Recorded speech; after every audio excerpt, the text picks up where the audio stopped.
Okay, so mental health matters. About me. Where's my mouse now? Next slide. I'm Lizzy Higgins. I am Malware Owl on Twitter. I'm a bird mom to 10 birds. It's pretty hectic in my house. I'm a blogger on mental health, cybersecurity and psychology, which is what I'm doing in my postgrad studies. And I'm passionate about hacking the human, and obviously why I'm doing this talk, mental health. So most of you will probably follow me on Twitter. You know that I don't always talk about mental health, but when I do, it's to erase the stigma and educate. But also I do a lot of shit posting. I have struggled with my mental health pretty much all of my life. I've struggled with it in work, I've struggled with it outside of work. After years of fighting the NHS, because we all know how they're great, but when it comes to mental health, they're not so great. They're getting better though, I'll give them that. I've been diagnosed with anxiety, depression and CPTSD after spending £250 on a private diagnosis because the NHS wouldn't give me one.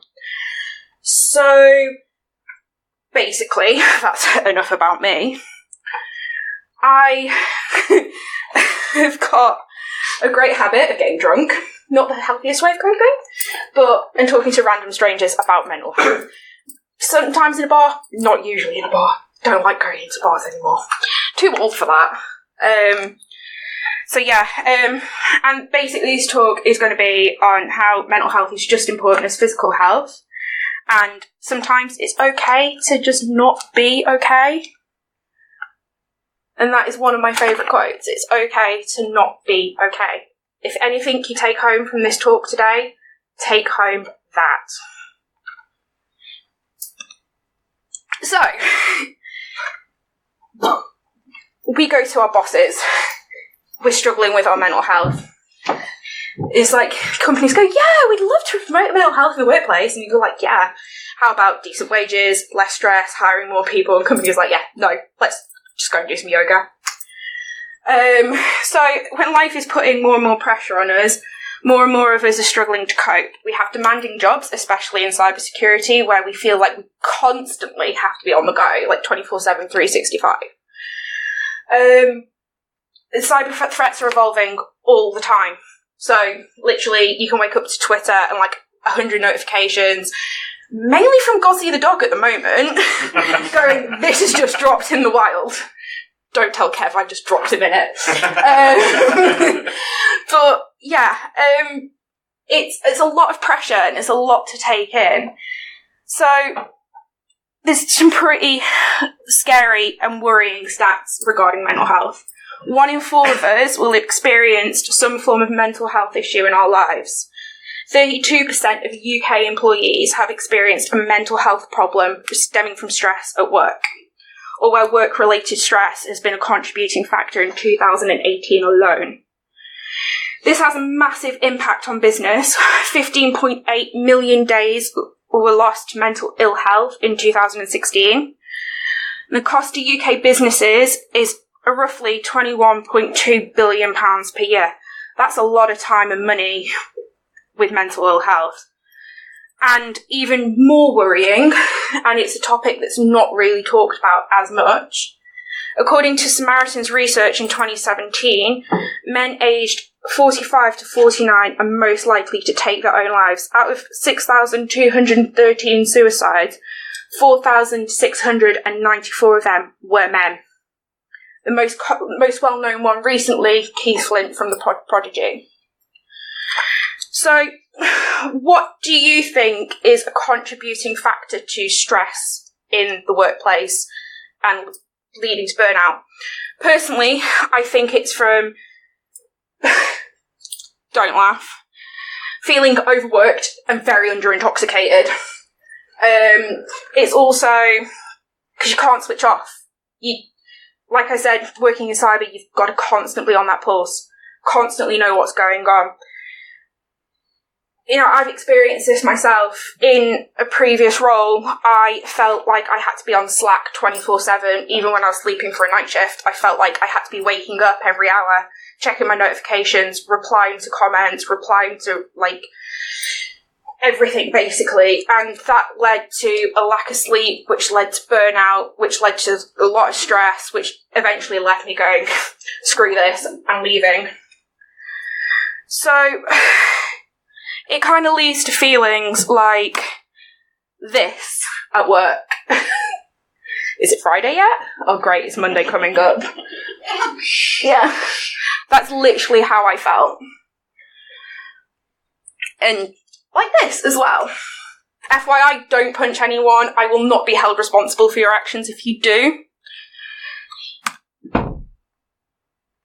It also leads to stuff like this.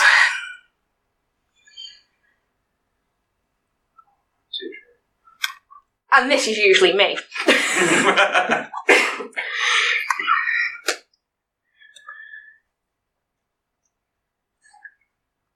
Probably, how many of you can relate to these memes? Pretty much everyone, then. So, yeah, I have to get bird memes in, sorry. I was sat in the library writing this presentation, got thrown out for giggling too much. As you do. This is also me when I'm at work.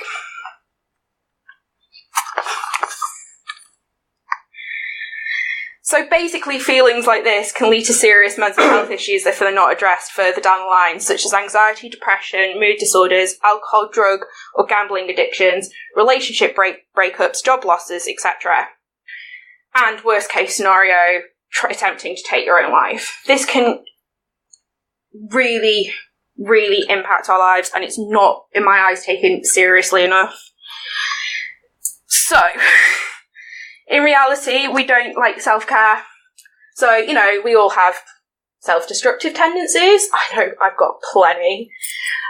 But some, like, really, like, good coping mechanisms are, you know, like, running, talking to friends, reading a book. Kickboxing really works for me.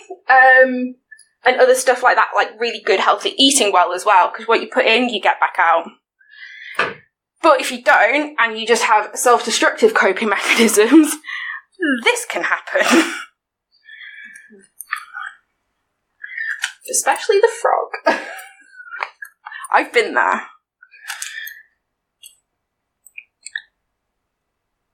And it leads to stuff like this, anxiety. If I had...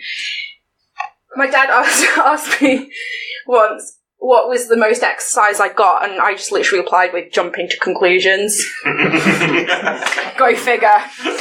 That's the only jumping I do. So, it's not all doom and gloom. And please, when someone, like, says, you know, it's all in your head, well, yeah, it is, literally, but, you know, where else is it going to be? Kidneys? Heart? Lungs? Liver? Where is it going to be? Yeah, in our heads. But it's not doom and gloom. If we start reducing stress and using healthy coping mechanisms, the likelihood of other mental health problems occurring or getting worse by using self-care tips, talking to each other, being more open, prioritising your mental health, prioritising your time management as well, making sure... Like, when I did my dissertation for my undergrad, I was stressed out to hell. If I had a pound for every time I said I wanted to quit uni because of the pressure I was under, I'd be richer than Apple right now. Unfortunately, no one gave me a pound every time I said I wanted to quit, so I'm still skint. But I literally made a plan where I booked 2 hours a day where my phone went off, my tablet went off, everything went off, and I literally just sat and chilled with a book, with a brew, with a Kit Kat, and... got a little bit fat, but hey-ho, Kit Kats are amazing. And, yeah, it was good just to have that 2-hour break where I was not involved in tech. I was not on Twitter constantly. I was not on Facebook. And talking about it, you know, these are literally what I do now to cope with stress. Because we all know life's pretty damn stressful. Feel free to take photos of these instead of writing them down if you suck at writing and stuff like I do. So, if you use all these self-care tips, you still probably will be a little stressed, but things will get better. Remember that. Things will always get better. Also, slow down. It's easy to keep calm. It's easy to say to keep calm to someone. What's the last thing you want to happen when someone tells you to keep calm? You want to probably hit them in the face, right? I know I do. And taking it easy. That's another one that winds me up, but you need to remind yourself of these. Slow down. Be positive. Take a breath. Take it easy. Unplug. Literally, unplug. Also, at work, talk to your co-workers.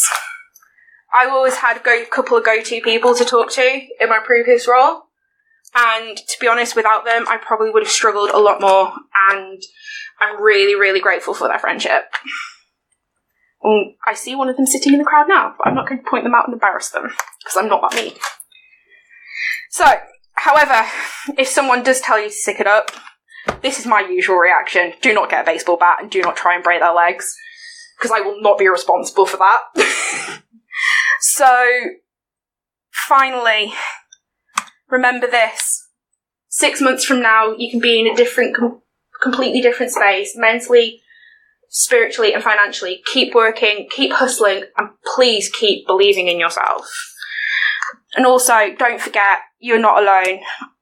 Many of us will struggle with our mental health throughout our lives. However, in 6 months, everything can change. Just don't give up hope. And here's some resources for you guys. Feel free to take photos of them.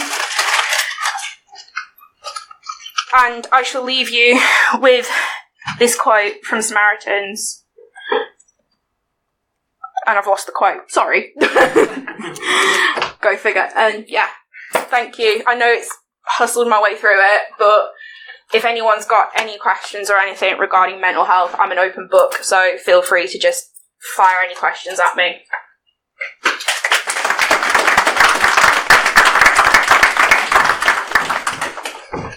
Any questions? Do you think business is doing enough to provide somewhere to go? Hell no. Hell no. Probably a better question.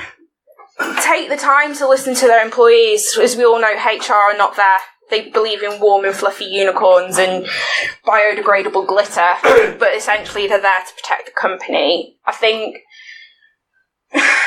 companies need to listen more to reasonable adjustment requests and occupational health reports if you get that far with an assessment.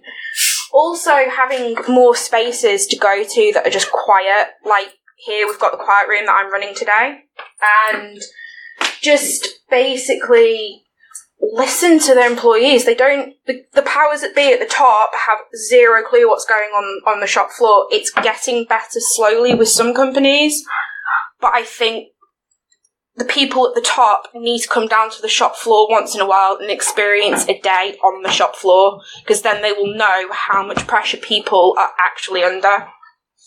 Any other questions? So basically you said we have to talk to each other or people that we trust. So normally with this type of job that we have, we sometimes work on sites or remotely, so most of the times we are basically away from our colleagues. And also finding someone who can trust is very difficult when you have mental health issues probably, just because you don't trust anyone either. And the mindset in InfoSec industry is like, we can't trust anyone with whatever we have, with privacy, with everything. Yeah. So that's one thing that I have. Do you think that's the most important thing?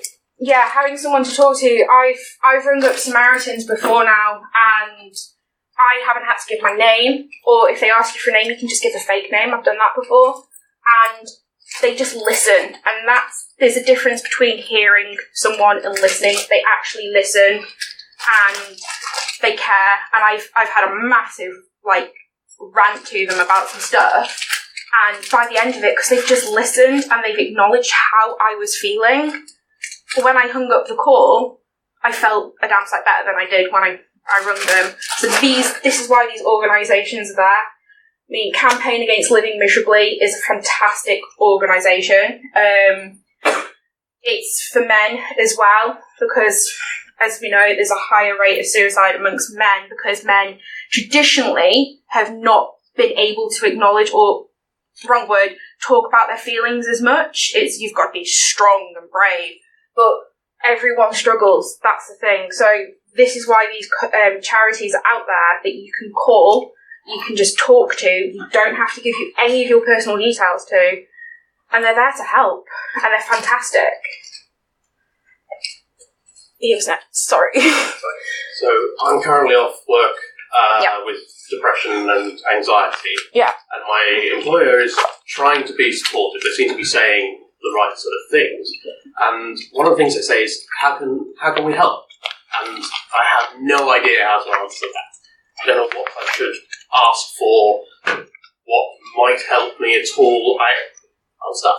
Yeah, Mind have got some fantastic resources on how to ask for help at work and like for reasonable adjustments and stuff as well. It's worth giving that a Google. I've used Mind for lots of things in the past. I've used them with housing issues and everything. So Mind is probably your go-to place for that, and you can use some of their ideas, and that might just give you the kickstart to formulate some of your own ideas. Did you post our last slide or contact details on Twitter? Yeah, I will. So I can pick it up because it didn't photograph very well. Yeah, of course. Or I can give you, if you DM me your email, I can send you the whole presentation if you like. Yeah, fine. Question? I'm asking this question quite naively. Siri's happy. Yeah, I'm asking it naively, but put the onus back onto companies. Is there a correlation between people who care about the jobs and that's why they're getting stressed about it versus people who maybe don't give a monkeys and they're just finishing the day and not stressing?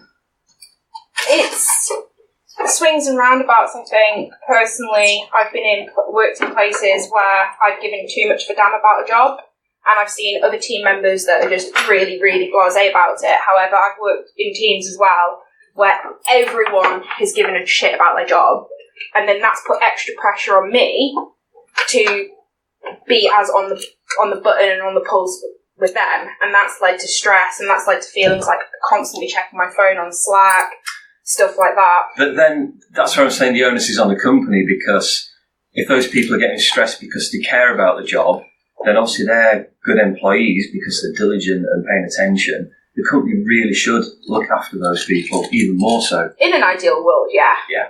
But do we live in an ideal world? No, but with talks like these and opening the discussion at work and at home as well, because it's, it's easy to leave home at home and work at work, but sometimes you bring it home but you bottle it up. I've done this before, and I've ended up having a massive rant about it, and I felt better going, oh, God's sakes, Joe Boggs didn't pull his weight today. I felt like I had to do my work and his work.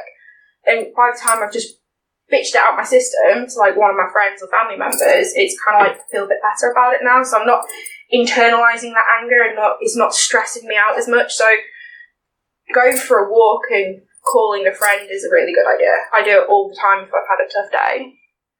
I think. Sorry, I don't mean to hijack. No, it's fine. Crack on. From a personal experience, I used to manage a team of people who cared a lot about what they did. The slightest downtime would reflect on them as a team, would reflect on them as individuals. Some of them were working 18 and 20-hour days to keep this stuff up and running. But my boss just wanted more out of them every. He phoned me on a Sunday because something had gone down and said, "This is your stuff, get it sorted out." And we weren't paid for working weekends, we weren't paid for being on call, but he expected them to do it. And there's nobody above him that knew that was going on, and there was nobody else that I could go to say, "This guy's a bully, this guy is just bullying." I did end up going to another director in the business that was at the same level in a different part of IT. And he promised he would deal with it confidentially, and it did get better for a short period. But it's a personality. That's a personality. All he's interested in is how it reflects on him. He doesn't care about the people that do the work. He doesn't care about how they deliver what they deliver or what it does to them, as long as he can go to his boss and say, "Look what I've done for you. And that never gets up the tree, it never goes into HR. But it also never comes down to the shop floor either. It never comes down any further. So, I mean, I tried to buffer the team as much as I could, but in the end, I had to pass some of that on because I couldn't do it all myself. I ended up suffering from burnout, and I left management. I went and came into cybersecurity. That was a good thing, but actually I've got a really good boss now who understands and does give me time to go and chill and does give me time to go and take quiet. We've just had a 3-day incident at work, and he gave me Friday afternoon and said, look, you've just been doing 18-hour days, take Friday afternoon off, go and sort yourself out and get ready for Sheffield. And so two completely different people. So I do think there's a personality thing there as well, not just a company thing. Any more questions? I work in mental health as sort of one of my roles outside, and we do sort of reflective space on a Friday for 2 hours where everyone in the business comes together and you talk about your mental health and what's been difficult, what's been good. Is that something that happens in the sort of cybersecurity? No. No, it's very... even though there's like big teams, there's a lot of collaboration, everyone still feels quite isolated from the feelings I've picked up online and people that I've talked to like face to face and stuff. It's very, I don't know, secretive, but I think that's the nature of our industry as well. It can be quite secretive, but I think with stuff like mental health, physical health, they're all interlinked. It's stuff that needs to be talked about. There's no shame in it. You know, I personally think that the whole stigma around mental health is bullshit and it needs to end, like yesterday. But companies need to put stuff in place, but companies won't put stuff in place if employees won't go to them with ideas on how to change. It's like, if you want something to change, be the change. Yeah. Who was next? Sorry, I think it was around here somewhere. Okay, I actually have a question for you in a minute. I wouldn't mind finding out a bit more about that, because I'd love to do that with my team. But the first thing I want to say, first of all, to you, thank you for sharing. Just for anyone, whether you're in that position in between the web, like just speaking about like exactly what you just said, there is no stigma. You can say there is or there isn't, but there really isn't. You can just be open. It's like anything else. So I'm very interested in the resources. So I just relocated back from Canada, actually. Oh, cool. Not jealous in the slightest. I came back this way, so they have a really cool, there's a few resources over there, but one of them is called Sick Not Weak. And that's the really important thing, again, there around the stigma. Like, it is a sickness. You don't have to hide behind anything. I feel like you can't speak up. So I went through exactly the same thing. I've had time off myself for exactly the same thing. But also, calling out, this is just more, again, for Michelle, I'm not quite sure where I'm going, but talking about the shop floor versus the management stuff, I'd probably put myself in between that. So I do have a stressful job that I really enjoy, but at the same time, not necessarily one of those people who just has, you know, a senior manager tell them what to do. Like, I actually, you know, drive a lot of my own work, and so it's not always just people who are, you know, sitting at a computer doing instruments. There's a wide range of people in the industry who have different types of pressures. So, I'm not saying I'm perfect as a manager, but the first step, like I said, just speak to your manager. It doesn't have to be outpouring. If you're that kind of person, like, be emotional, share, like, be that person. If you're more introvert, which most of us are more. I think as well, though, on the flip side of that, it was harder for me as a woman to go to my manager who was male and go, I'm struggling. And when, as you know, the majority of cybersecurity especially is made up of guys, it's kind of like, well, who as a woman do I turn to? So just on that, so in terms of like the result, like those results, thank you. So I turn to them, or I turn to my friends about it.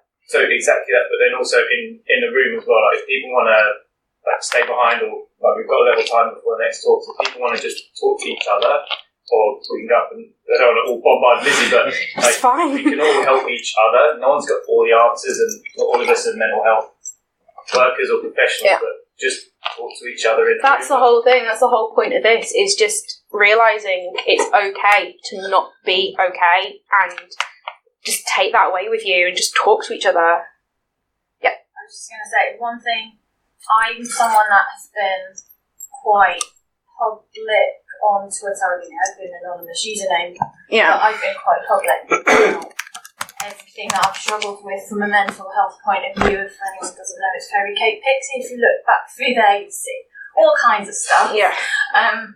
So from eating disorders to anxiety and everything. One thing that surprised me and shocked me and has been incredible is that if you just at a point didn't know where to go, I didn't know who to talk to, didn't know where to go, I stuck it on Twitter. Yeah. On an anonymous username, so in my personal life, no one needed to know who I was, but the amount of support that I got back again, and not only the support to me, but I feel the same. I've been through, here are my demons, and people just laying them bare in front of me because I've done that myself. Yeah. You will actually find there's a world of support, and even though no one may be able to instantly help you in what you're immediately dealing with, the amount it helps to be able to put it out there and suddenly find that everything that you're afraid about putting it out there isn't real. And then other people saying, I'm going through not the same, but I can relate. Understand, Yeah. relate. It makes a huge difference. And suddenly you feel that you can talk more. And maybe what you can't say face to face to somebody, Yeah. you can write down. You can share. I think that's awesome. But do you ever find people saying negative things? Because I think in my job I work with, I have people that have shared and they've had good experiences, but then they've had some awful experiences from trolls that have said some horrible things. So I've for experienced some me, I trolling totally with it. understand your view, but I think it's like, I would also urge people just to be careful from the experiences I've had where I think that's how. I think it doesn't do with how you get out there. To be honest, I agree. But personally, I've not had any. I've just had support and encouragement. So yeah, I mean, it's. I'm going to say mine has a mental health social media network called Ellie Friends. Yeah, I was just going to mention them, yeah. It's moderated, so you don't have a nasty sort of. I'm actually one of the moderators on there, so I've shot a few. I can be very opinionated, as people who follow me on Twitter know, and I've shot a few people down on there and actually eventually kicked them off the platform because the way that they were just speaking was horrible. I understand. I tweet about my mental health. I've had some trolling. I've shot them down, but I think talking to each other is, in a way, better because you can see the non-verbal communication and things can get misconstrued between the lines online. We've all been victim to it. We've all done it. We've written something and then someone's gotten the wrong end of the stick. And, as much as I tweet about my mental health, I'm also careful about how I tweet it because, I don't want to have to deal with trolls all of the time. So if you just make a new Twitter account, you have no followers, so nobody's going to basically reply to you. So you need to basically do something, attract some followers, or tweet to someone who will retweet your tweet, something like that. Then someone will come and reply. Yeah. I had positive experience in Twitter myself, but I tweeted it from my own account rather than tweeting it from another account because I thought if I create a new one, I have no followers, so how can I just get a very fast response?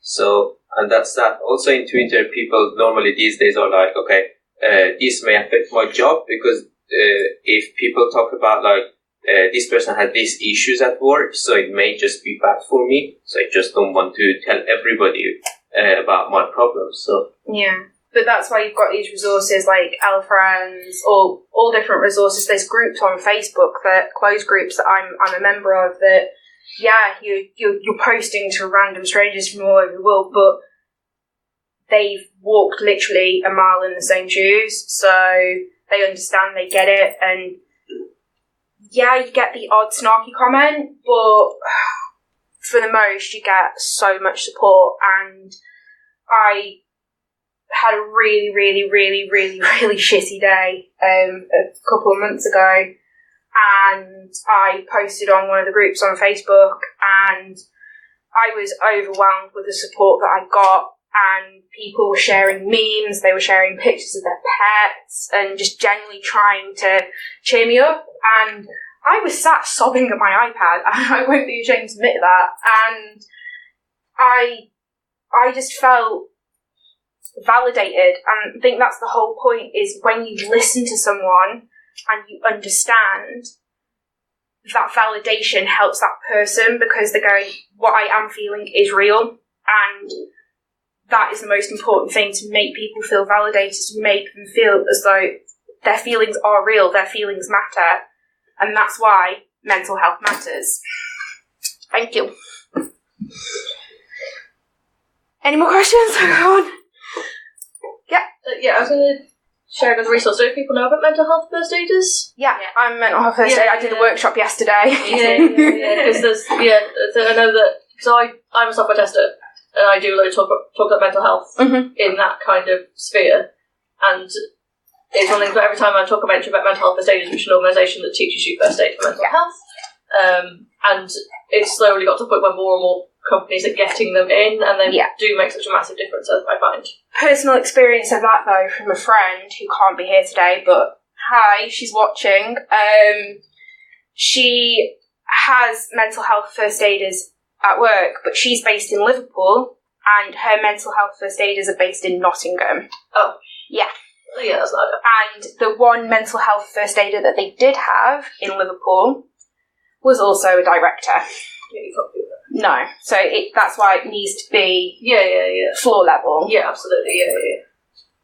There was a question here first, sorry. Do you know if anybody's actually done any sector-specific research about mental health and cybersecurity? There is I'm doing my postgrad at the moment. I'm doing a psychology conversion degree, so at the end of it, when I eventually finish it, I'll be a BPS chartered graduate psychologist. That sounds really cool. I've also got a lot of work to do. And what I'm hoping to do for my dissertation and then go on with my PhD is look into mental health and cybersecurity, but I don't know where to take that at the moment because it's such a vast thing that I can do. I can look at it from an employee point of view and the pressures of the job, but on the flip side, I can look at it from what motivates hackers to hack. So literally, there's about 1,000 rabbit holes that I can go down with it at the moment. Because I know there's anecdotal status at the moment around cybersecurity being more attractive to people who are on various mental spectrums. Yeah. If you follow me on Twitter and give me a shout out with your question, for everyone who didn't catch it earlier, I'm Malware Al. You'll probably see me shitposting about birds at some point this next week, not gonna lie. And tweet me your question, I'll follow you back and I'll DM you some of the academic research that I've been reading at the moment. Great. You had your hand up. I wasn't familiar with what you were talking about, the mental health first aider. Is that like a charity thing, or? No, I can share the resource from yesterday when I ran the workshop on James's behalf, if you bear with me 2 minutes, because awkward screen. So, mental health first aid, I can't see. I don't have it on here. The one on the top, copy of SteelCon. Yeah, that's so it. One is it.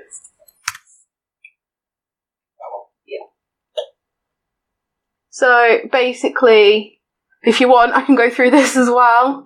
We've got 15 minutes, but I can power through it, I hope. So if you guys want to learn about mental health first aid as well, is that the one that I do from current slide? Yep. Cool. So this is mental health first aid. What is mental health? It's everything that we've basically discussed. I know some of you were here yesterday and I apologise for the repeat. So I'm not going to do the challenges and the stats, but this is the mental health continuum. Basically, people will sit somewhere along here. Let me get my notes up.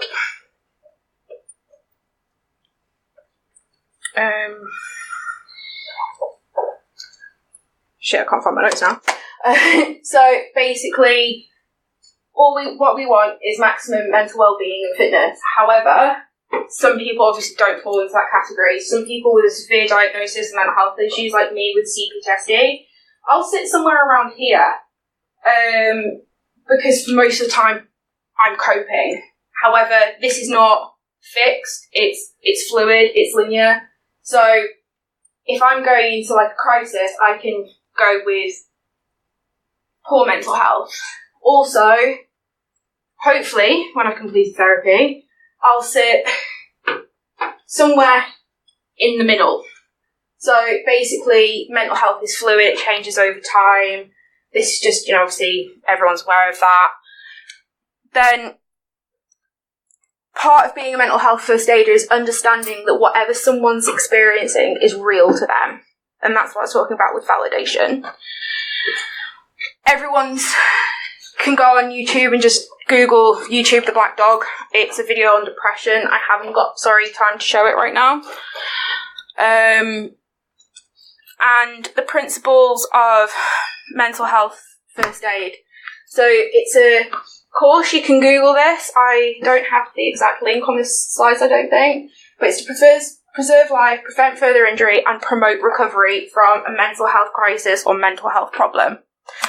So to preserve, I'll put my teeth in a second. To preserve life where people or person may be danger to themselves or to danger to others. This is like when they're in a severe crisis. To prevent the mental health problem from developing further. So if, for example, if I'm having a bad panic attack, mental health first aider, I can go to them or they can come to me, drop them a message on Slack maybe and say, I'm struggling, I'm here, and go off, have a coffee, have a chat, and stop me from having a full-blown panic attack, because that ain't pretty. Usually there's tears and snot everywhere. And to promote the recovery of good mental health. So literally talking someone down from crisis. I've done it with friends. They've rung me up, they've panicked, they've literally not been able to cope. I've listened to them, I've validated how they've been feeling, and then also I've given them some suggestions on how that they can solve the problem. It's up to them at the end of the day, but sometimes it's not just giving them suggestions, it's allowing them to think for themselves and just calming them down enough that they can realise this is how you can solve the problem for yourself. That makes sense. So I'll skip these slides, but that's literally what a mental health first aider does, is to preserve life, stop someone from spiralling out further, and to be there as basically an ear or someone to talk to. And there's some more. Rethink's a really good one as well, but unlike Samaritans, they're not open 24/7. Any more questions? Because we've literally got 5 minutes. I was just going to say, I'm part of a charity that does the mental health first aid training. It's called The Grey Dog, and it's actually aimed at people from 0 to 40, promoting sort of managing mental health. But we actually have a live music event in September. Oh, cool. And what we do in the day is we've got workshops like anxiety management, depression, that type of thing. And in the evening, we've got live music acts, and they have to talk about their experience in mental health and how they managed it. It's in Northampton, so if anyone's interested, I can give the information. Yeah, if you want to send it me on Twitter, I can retweet it for sure. That's not an issue. Anything else? I'd like to catch up soon. Any other questions? Nope. Cool. Right. Thank you very much, guys. And